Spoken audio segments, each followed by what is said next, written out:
মাননীয় ত্রিপুরা সরকারের পঞ্চায়েত এবং উচ্চশিক্ষা দপ্তরের মাননীয় মন্ত্রী, মাননীয় উদ্বোধক তথা ত্রিপুরা সরকারের পঞ্চায়েত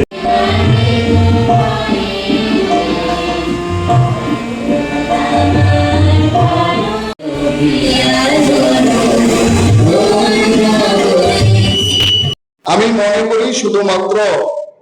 আজকের দিনটা আমাদের জন্য একটা কর্মশালার শুধু দিন নয়, আজকের দিনটি আমাদের আগামী 5 বছরে আমাদের এই জেলার যে গ্রামীণ উন্নয়ন, সেই গ্রামীণ উন্নয়নের কিন্তু ভিত্তিপ্রস্তর স্থাপন করবে বা ভিত্তিপ্রস্তর স্থাপনের দিন আজকের আমাদের এই কর্মশালা। বন্ধুগণ, আমরা বিভি জি রামজি এর সম্পর্কে ইতিমধ্যে আমরা অবগত হয়েছি, যেহেতু গত জুলাই মাস থেকে তার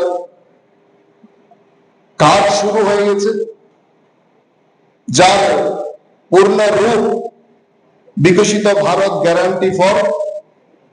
আজীবিকা মিশন গ্রামীণ। সহজ ভাষায় যদি আমরা এটিকে বলি,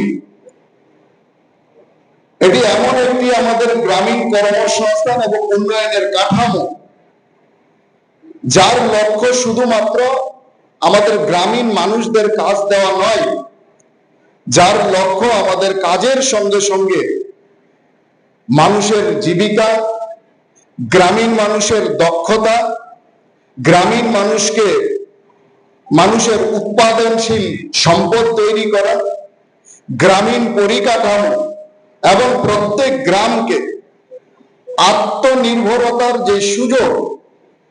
সেই সুযোগকে আরো শক্তিশালী করা হচ্ছে আমাদের এই ভিভি জি রামজির মূল উদ্দেশ্য। আমরা এখানে যারা জনপ্রতিনিধিরা আছি,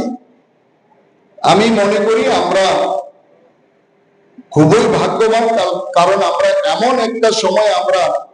পঞ্চায়েত প্রধান, উপপ্রধান, পঞ্চায়েত সমিতির চেয়ারম্যান, পঞ্চায়েত সমিতির সদস্য, জেলা পরিষদের সদস্য, আমরা এমন একটা সময় হয়েছি যেই সময়টা হয়তো আমাদের আগে ভারতবর্ষে আর কোনো আমাদের মতো জনপ্রতিনিধি পাননি।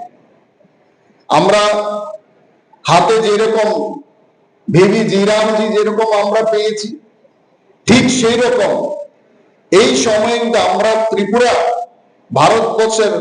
কয়েকটা রাজ্যের মধ্যে একটা রাজ্য, যে সময় আমরা নেতৃত্ব দিচ্ছি, আমরা 15th ফাইন্যান্স কমিশনের সম্পূর্ণ অর্থ কিন্তু আমরা ত্রিপুরা রাজ্য আমরা পেয়েছি। আমরা 16th ফাইন্যান্স কমিশনে আমরা প্রবেশ করেছি। 16th ফাইন্যান্স কমিশনেও আমরা অতিরিক্ত 15th ফাইন্যান্স কমিশনের তুলনায়, যেহেতু আমরা 15th ফাইন্যান্স কমিশনে আমরা ভালো রেজাল্ট আমরা করেছি, সেই কারণে তার পুরস্কার স্বরূপ আমরা কিন্তু 16th ফাইন্যান্স কমিশনে আমরা অতিরিক্ত অর্থ বরাদ্দ কিন্তু আমরা পেয়েছি।